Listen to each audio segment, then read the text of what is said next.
Hi, fourth and fifth grade leaders. We have a fun weekend planned for you with our Life app of cooperation for the month of November. And we're really focusing on our bottom line of working together to help someone succeed.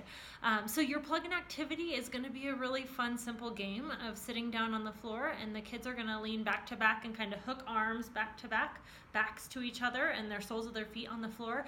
And you'll have two of them sit together and they'll stand up. And when you push off of each other's backs, it's way easier to stand up without your hands than if you were to just try to sit down and stand up without your hands by yourself. And you'll continue to add one more person to that circle, and it'll get a little bit more challenging, but you'll work, the team of kids will work together to stand up and create that camaraderie and leaning on each other. So it's just kind of a fun mind activity to really start their minds. Then you'll watch your video. So we're in week 2 this week, so you'll watch week 2 on your videos. And then you'll go back to your small group time. And actually the group activity this week is more for your whole class to do together. And then you can break up in discussion questions afterwards. So your activity is going to be kind of a dimmed down version of dodgeball. And so we're not hitting each other per se.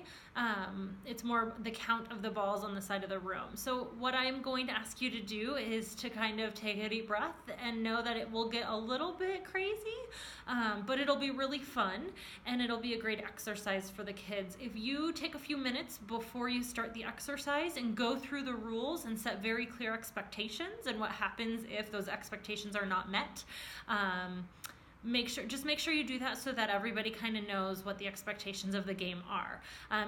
You'll create 2 teams, one person on one team and the rest of the class on the other team. And the goal is to have the least number of balls on your side at the end of time. And so when time is called, the side with the least number of balls is the winning side.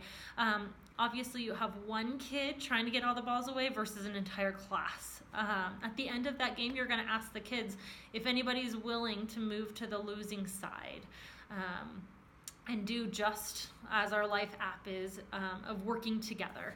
So there will be some great group discussion, and then you can split up into your small groups and have some additional discussion questions that go together.